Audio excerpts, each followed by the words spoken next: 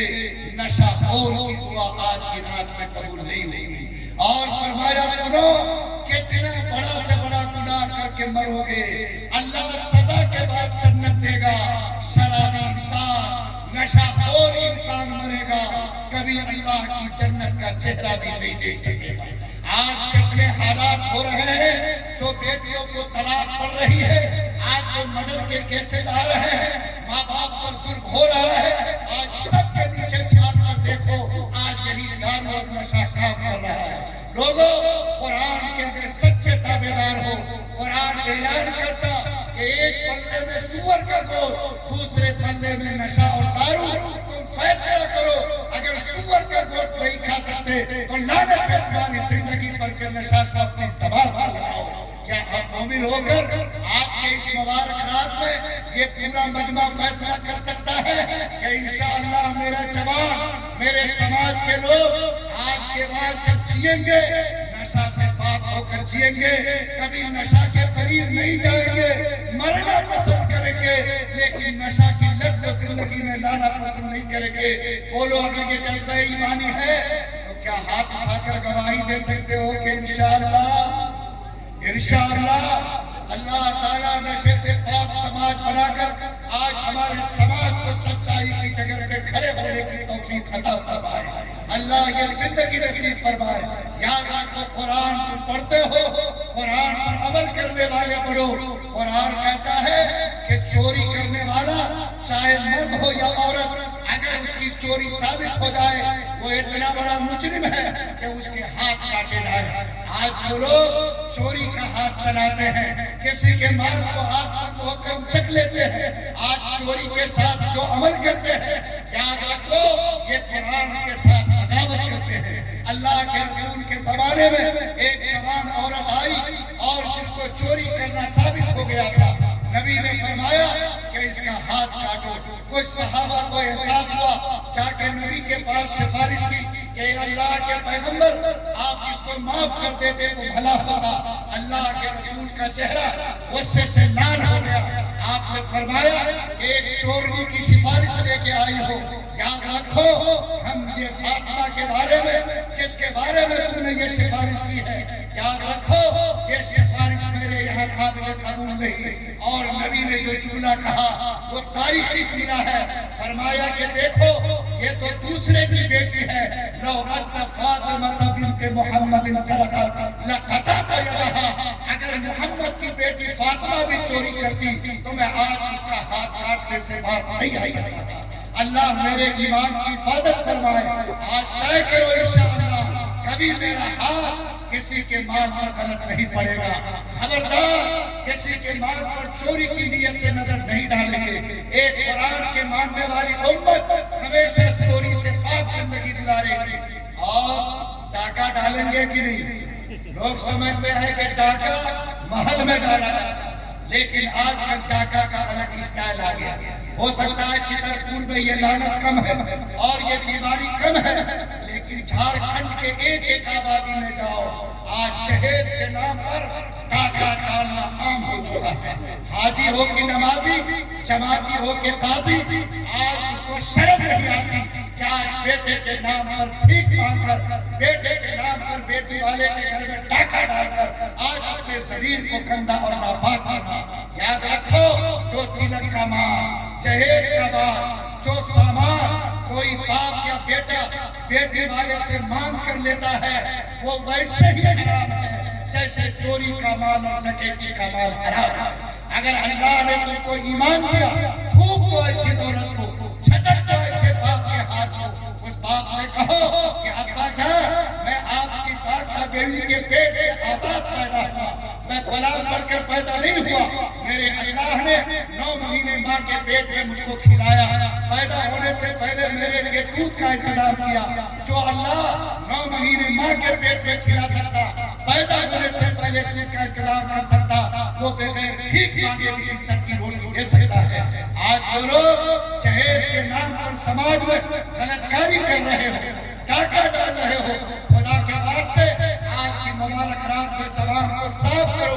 نیت کو پاک کرو اور پورا لمحہ ہاتھ اٹھا کر کہو کہ انشاءاللہ جو خدا نے اولاد مجھ کو دی ہے کسی قیمت پر انشاءاللہ جہیز مانگ کر اپنے کو ذلیل و رسوا نہیں کرے. بولو کرو گے؟ ہمت ہے تو ہاتھ اٹھاؤ. الحمدللہ. ایک صاحب نے کہا کہ مفتی صاحب آپ بولے تھے کہ مانگنے سے جہیز حرام ہے اور ہم تو مانگے نہیں ہیں، سمجھی سے پوچھ لیجیے.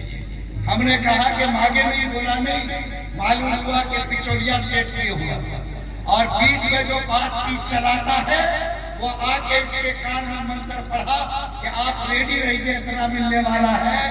تو ماشاء اللہ اس نے زبان تو نہیں کھولی لیکن کان کھول کر اس کو سن لیا. زبان کھولو کہ کان کھولو، معاملہ برابر ہے اور تم کو اس جرم کی سزا بھگتنی پڑے گی.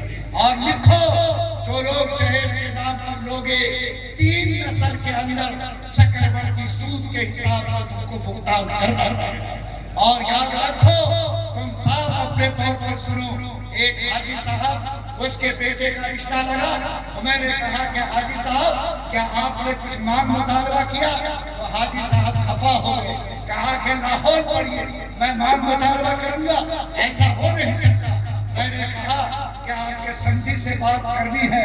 جب بیٹی والے سے پوچھا تو کہا کہ کیا بتائیں مفتی صاحب، حاجی صاحب سے جب پہلی ملاقات ہوئی تو 100 مرتبہ لاہور پڑھا. کہا کہ ہم حج کر کے آئے ہیں، میرا بیٹا دیوبند میں پڑھتا ہے، ہم آپ کے آئے ہم مطالبہ کریں گے. 70 مرتبہ لاہور پڑھا لیکن ایسا گھما کے مانگا کہ آپ بھی چکرا جائے گا. میں نے پوچھا کہ کیسے؟ کہا کہ جب مجلس میں بات ہوئی تو لاہور پڑھا اور جب کھانا پینا کھا کے چلنے لگے مسافہ کیا تو بولے کہ سمجھی مانگ مطالبہ تو 1 پیسے کا نہیں ہے لیکن آپ جا رہے ہیں، ہم لاسٹ میں اتنا کہیں گے کہ زمانہ جیسا گزر رہا ہے اس کا خیال رکھیے. ارے حاجی صاحب کا کام بنا کہ نہیں بنا؟ حاجی صاحب کتنے ہی جلیبی پکاؤ، دنیا دیکھے نہ دیکھے اللہ دیکھے. نیت کو پاک کرو اور اس معاملے سے اپنے نیت کو صاف کرو. میں اس لیے کہتا ہوں یہ بات کہ آج سرکار نے باقاعدہ طور پر جو حالات ہمارے سامنے کھڑے کیے ہیں وہ حالات بہت مشکل ہیں اور 3 معاملہ تو ایسا کھڑا کیا کہ اگر آپ نے اس کی نوٹس نہیں لی اور آپ نے اپنے آنکھوں کو جگایا نہیں تو یاد رکھو حالات سمجھنے والے نہیں ہیں. پہلا معاملہ جو یہ ہمارے 9.5 لاکھ کی کلبرف کی زمین کا ہے، سرکار نے باقاعدہ اس بل کے نیت سے دماغ بنا لیا ہے کہ اس بل کو پاس کر کے ان زمین کو ہڑپ لینا ہے. اور جیسا کہ آج کل میں معلوم ہوا کہ بعض وہ پارٹیاں جو سیکولر کے نام سے جانی جاتی اس بھی سمجھوتے پر تیار ہو گئی ہے. اس لیے یقین ہے کہ سرکار چالاکی کے ساتھ 1-2 پوائنٹ کو چھوڑ کر یہ بل پاس کر لے گی.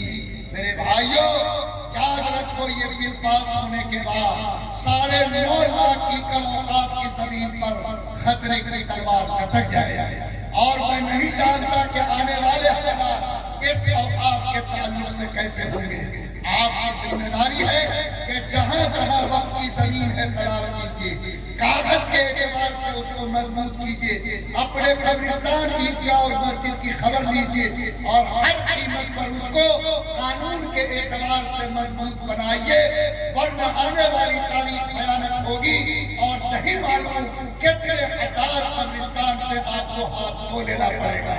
اللہ تعالیٰ آپ کو سمجھ عطا فرمائے. ہم لوگ حالات کی نگرانی کر رہے ہیں، اوپر سے جو حالات کا رخ بنے گا آپ کو خبر کریں گے، لیکن آپ سے گزارش یہ ہے کہ آپ اپنے علاقے گاؤں اور آبادی میں اوقاف کی زمین کا سروے کر کے اس کی حفاظت کا جو انتظام ہو سکتا ہو اس کو کرنے کی کوشش کیجیے. دوسری بات جو میں نے آپ کے جہیز کے تعلق سے کہی وہ یہ کہ سرکار یونیفارم سول کوڈ کا عمل بنا چکی ہے اور آپ کو معلوم ہے کہ باقاعدہ اتراکھنڈ میں سرکار نے اس کو لاگو کر دیا ہے اور آج اتراکھنڈ کے مسلمان احتجاج کا جھنڈا لے کر کھڑے ہیں. یہ جو اتراکھنڈ میں لاگو ہوا یہ UCC نہیں بلکہ صرف مسلمانوں کے مسلم پرسنل لا کو ختم کیا گیا. اے لوگوں آج ہمارے پاس 17 معاملات تھے مسلم پرسنل لا کے، ہم 1450 سال سے اس پر عمل کر رہے ہیں۔ ہمارا نکاح اسلامی طریقے پر ہو، طلاق اسلامی طریقے پر ہو، عدت اسلامی طریقے پر ہو، جائیداد کا بنٹوارا اسلامی طریقے پر ہو، یہ قرآن سے ملا ہوا قانون ہے۔ انگریزوں نے بھی اس کو چھیڑ چھاڑ نہیں کیا، لیکن آج کی ظالم سرکار اگر ظلم پر اتارو ہو کر آج مسلمانوں کے مسلم فصلت کو چھین کر قرآن سے ہمارے رشتے کو توڑ لے اور ہمیں زناکاری اور بدکاری کی لعنت میں ڈبانے کی کوشش کرتی ہے، تو میں آپ سے بھیک مانگتا ہوں کہ اپنے آنکھوں کو آپ کھولیے، اپنے حوصلے کو بڑھائیے، ہمت کو بلند کیجیے اور یہ فیصلہ کیجیے کہ جس طرح مچھلی بغیر پانی کے زندہ نہیں، ایک سچا مسلمان اپنے قانون اسلامی کے بغیر زندہ نہیں رہتا ہے۔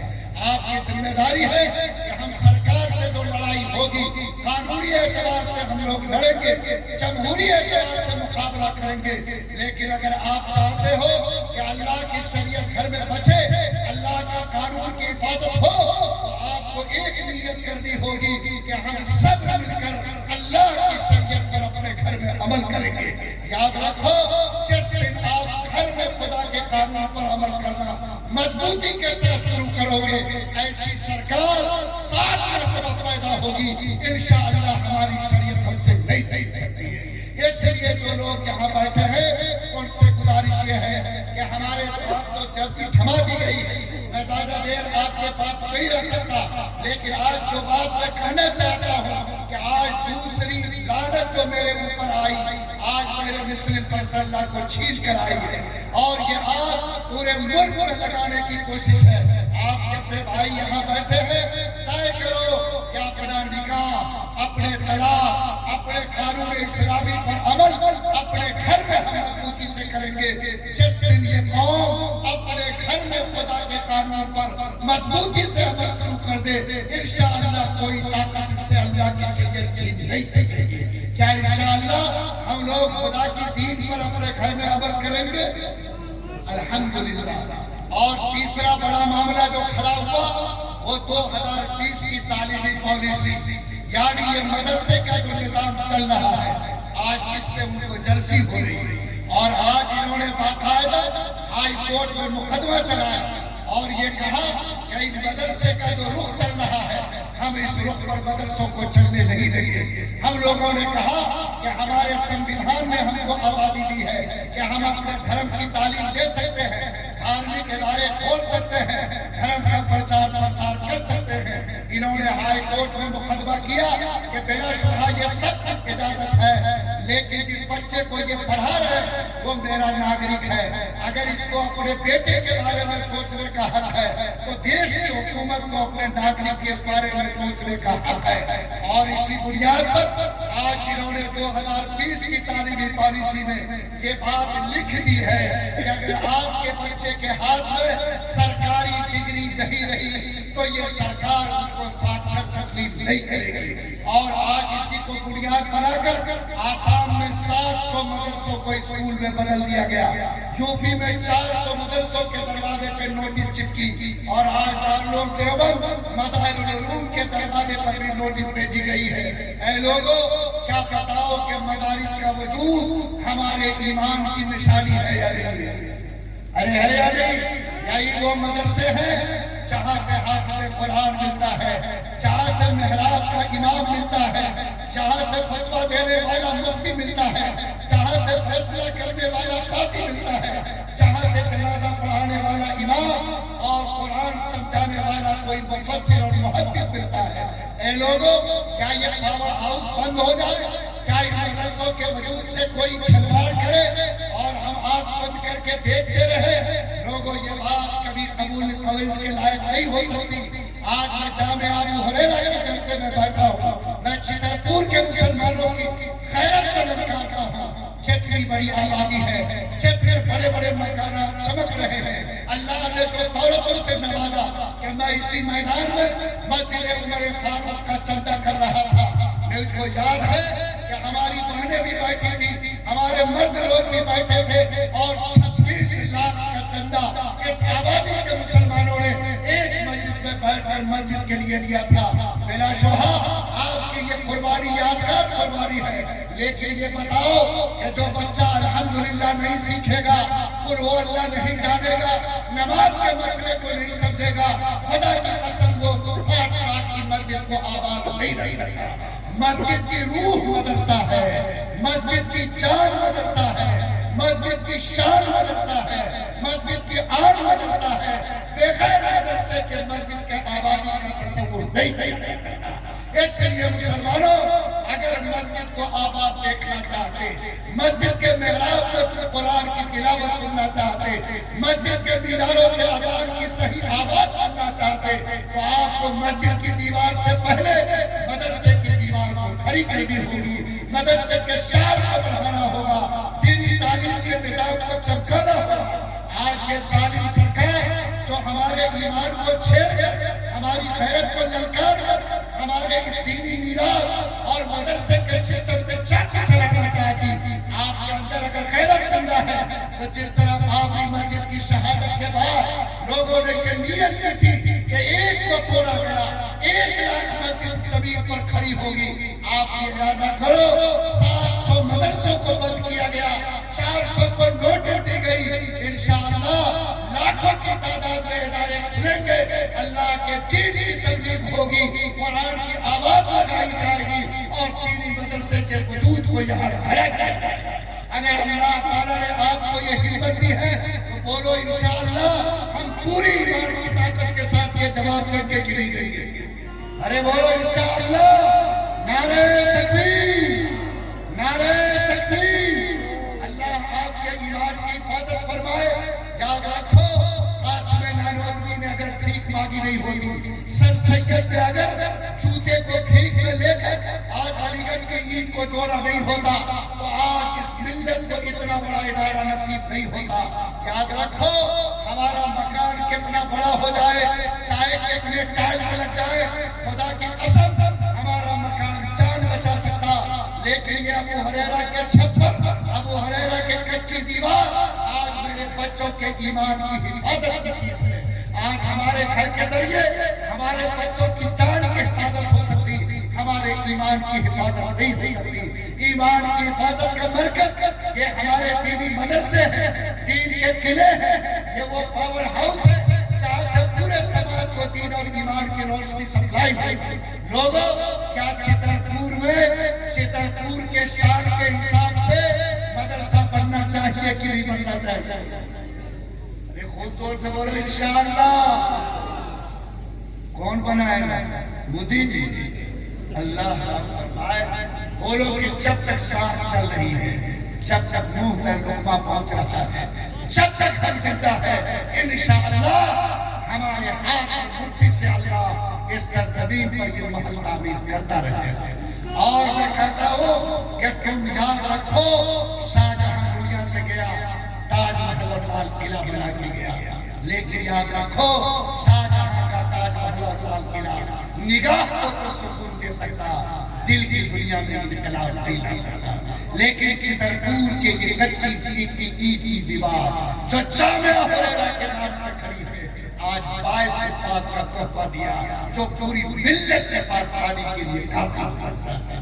لوگوں میں یہ چاہتا ہوں کہ آج پوری آبادی میں اسی میدان میں جہاں 26 لاکھ کا چندہ مسجد کے لیے دیا گیا۔ لوگوں، جب مسجد سے زیادہ مدرسے کی بنیاد کی ضرورت ہے، جب مسجد کو آباد کرنے کے لیے مدرسے سے کھڑا کرنے کی ضرورت ہے، تو کیا یہ دیوانہ مجمع، اللہ والا مجمع، رب سے محبت کرنے والا مجمع، قرآن سے تعلق رکھنے والا مجمع، بولو اور اگر سزا لگ جائے 50 ڈسمل زمین اگر کوئی مرد خدا اصلاح میں دے دے، ایک اچھا ادارہ کھڑا ہو جائے، ابھی صرف 50 بچے ہاسٹل میں ہیں، سینکڑوں بچوں کو واپس کیا جاتا، کیا چھترپور میں 500 بچوں والا مدرسہ کھڑا ہو، اس کی دیوار سے ایسی خوشبو آئے کہ پورا جھارکھنڈ اس کی وجہ سے مہک جائے؟ بولو کیا ایسے ادارے کی ضرورت زمین پر ہے یا نہیں؟ کیا آج جو لوگ ہاتھ اٹھائے ہو اس پورے دیوانہ مجمع میں اللہ نے بہت نوازا ہوگا۔ آج کی رات ماں باپ تمہارے انتظار میں ہوں گے کہ کون بیٹا ہے جو میرے لیے صدقہ کرے گا، میرے روح کو سکون پہنچائے گا۔ کیا کوئی دیوانہ اللہ کا پروانہ نبی کا متوالا اس مجمع میں ایسا ہے جو کھڑے ہو کر یہ کہہ دے کہ انشاءاللہ اس ادارے کی تعمیر کے لیے 50 قسم زمین میں دینے کا وعدہ کرتا ہوں. میں خدا کی قسم رات بھر دعا کروں گا جب میری زبان کھلے گی اس بندے کی دنیا اور آخرت کی آبادی کے لیے ٹھیک ہوگا. کوئی ایسا ہے تو اللہ کے نام پر کھڑا ہو جائے, میں اس کے نام کا نعرہ لگاؤں گا کہ انشاءاللہ خدا نے اس کی اس خدمت کو قبول کر لیا.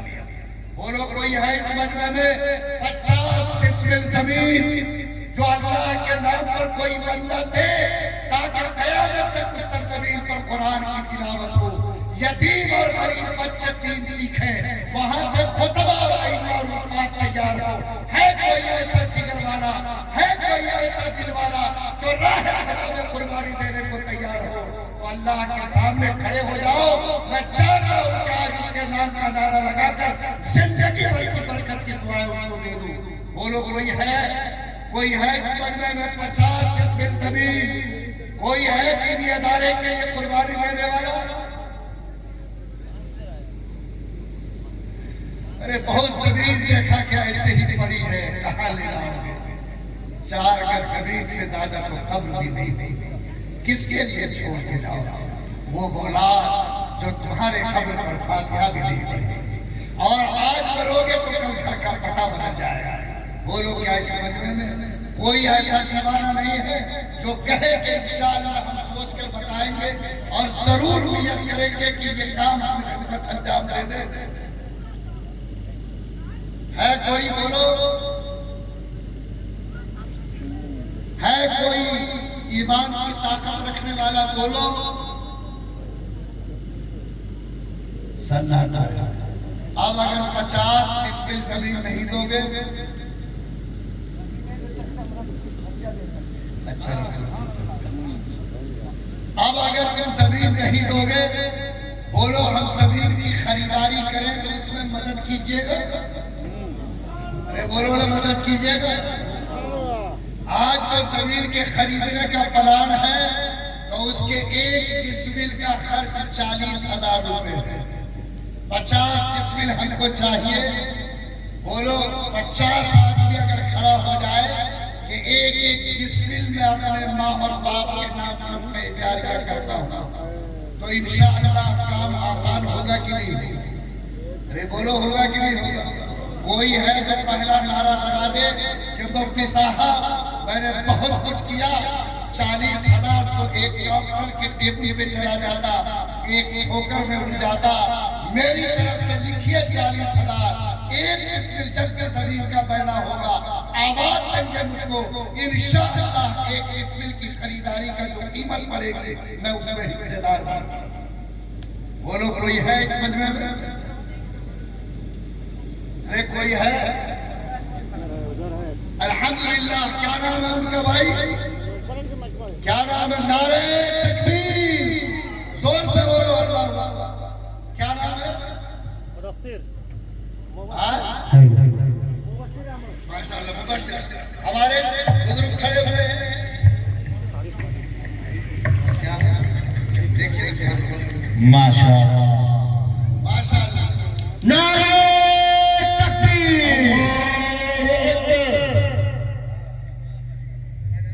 جناب مبشر صاحب نے اچھا 1 ڈسمل زمین پر جو پڑے گا انشاءاللہ وہ دیں گے, چاہے 35 پڑے. ہمارے ناظم صاحب اس کا فیصلہ کر رہے ہیں, ہمیں امید ہے کہ کم ہی پڑے گی, زیادہ نہیں. انشاءاللہ مبشر بابو کے گھر کو اللہ ہمیشہ محفوظ رکھے, اللہ اس جوان کی عمر میں برکت عطا فرمائے, اللہ دنیا اور آخرت میں آبادی کے فیصلے فرمائے. جو لوگ چلے گئے اللہ آج ان سب کو جنت کا سایہ نصیب فرمائے. کوئی ہے جو جوڑی لگاؤ, کھڑے ہو جاؤ. اللہ کے نام پر چترپور والوں مسجد کے نام پہ نعرہ لگاتے ہو, آج رسول خدا کے گھر کے نام پہ نعرہ لگاؤ. ماشاءاللہ. نعرہ تکبیر, اللہ خالد صاحب 1 ڈسمل. ماشاءاللہ اللہ تعالیٰ اس بندے کو پوری آمین آمین. تمام طرح کی رحمت رحمتوں سے مالا آمین